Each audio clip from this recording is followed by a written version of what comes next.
The British landscape is a patchwork of beauty and unease.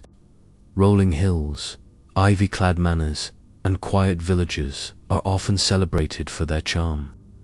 But beneath the postcard scenes lie stories far darker. Legends of restless spirits and centuries-old curses cling to certain places, refusing to be silenced. Some tales are born of tragedy, others from hysteria, yet all endure, passed from one generation to the next, like heirlooms of fear. Our journey begins in Yorkshire, drifts south into Kent, and then ascends into the brooding skies of Lancashire. 3 places: Burton, Agnes Hall, Pluckley Village, and Pendle Hill. Each reveal the fragile line between history and haunting, between fact and folklore. Burton, Agnes Hall, a stately Jacobean mansion, is lauded for its symmetry and grace. But elegance can deceive.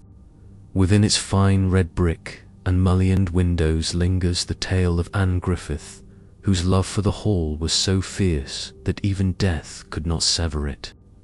In 1620, Anne was attacked by robbers near her family's estate. Though she survived long enough to be carried home, her injuries proved fatal. On her deathbed, she begged that her head remain forever in the house, so she would never be parted from its walls. The plea horrified her kin. She was buried whole in the village churchyard, her skull intact. That was when the screaming began.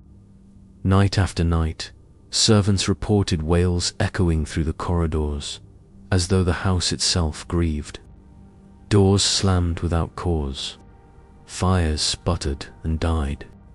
Guests spoke of being shaken awake by phantom cries. It was only when her coffin was disturbed, her skull placed inside the hall, that the disturbances ceased. Attempts to remove or conceal the relic over the years met with renewed outbreaks of shrieking. To this day, it is said Anne's skull remains hidden in the house, quietly binding her spirit to the home she so adored. Skeptics dismiss the legend as a convenient explanation for creaks and drafts in an aging mansion. But even they admit, Burton Agnes Hall exudes a strange, restless atmosphere, as though its symmetry masks sorrow too deep, too quiet. If Burton Agnes whispers, then Pluckley shouts.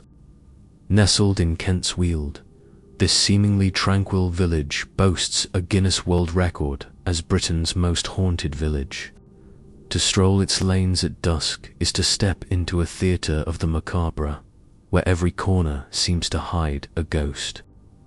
Among the villagers, cast is the watercress woman, who met a fiery end when her pipe set her bundle of straw alight. She is said to linger near Pinnock Bridge, flames flickering round her spectral figure. Then there is the Red Lady, thought to be Lady Deering, eternally wandering St. Nicholas churchyard in search of her lost child. Her pale counterpart, the White Lady, also haunts the same graveyard, to spectral sisters in sorrow. The stories multiply. A schoolmaster seen dangling from a noose. A highwayman nailed to a tree with a sword. A phantom coach rattling through narrow lanes. A screaming man in the woods, replaying his final agony after being crushed by clay at the local brickwork. Folklorists caution that many of these tales spread widely only in the 20th century, when ghost hunting television shows and popular books fanned the flames. Yet the consistency with which locals describe certain figures, the woman in flames, the man screaming in the woods, suggests something deeper. Pluckley's legends may serve as a collective memory of tragedy, keeping the past alive in spectral form. Step into Deering Woods on a misty evening, and the rational explanations fall away. The air thickens. Every creak and rustle becomes uncanny. In Pluckley, the line between village life and village haunting is paper thin.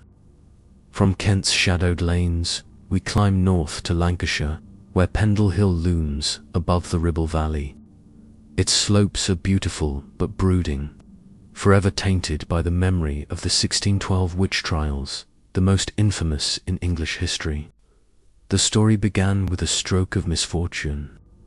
A peddler named John Law fell ill after a quarrel with a young woman, Ollison Device.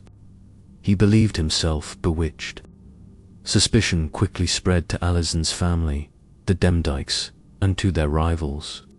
The Chattoxes, to poor households, long whispered to practice charms and curses. What followed was a fever of accusations. Neighbors turned on neighbors.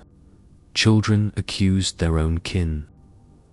At Lancaster Castle, 12 were tried. 10 were hanged. Their supposed crimes were fantastical. Pacts with the devil, curses cast upon livestock, gatherings in the dead of night. Yet beneath the theatre of testimony lay poverty, grudges, and a society primed to see evil in the powerless. Pendle Hill has never escaped that shadow. Walkers speak of sudden mists that smother the summit, of flickering lights dancing on the slopes, of the uneasy feeling of being watched. Each Halloween, modern pagans, occultists, and thrill-seekers climb the hill, convinced it still thrums with dark energy. For historians, Pendle is a cautionary tale of hysteria and persecution. For others, it is cursed ground, soil soaked with injustice, air heavy with sorrow. Standing on its summit as dusk falls, it is hard to deny that something lingers. Burton, Agnes, Hall, Pluckley, Pendle Hill, 3 places bound not just by legend, but by the weight of memory. Each story reveals how grief, injustice, and fear refuse to be forgotten, reshaping themselves into tales of skulls that scream, women who burn, and witches who curse. Skeptics will say these are nothing more than campfire tales, magnified by time. Believers insist the air in these places is too heavy to be explained away. Perhaps both are true, for what is folklore but history retold in the language of fear? And so, as night deepens over Britain's countryside, the whispers rise again. Some say they are just the creaks of old timbers, the sighs of wind through trees. Others hear something older, darker. Whatever the truth, one thing is certain. In these places, the past never truly rests.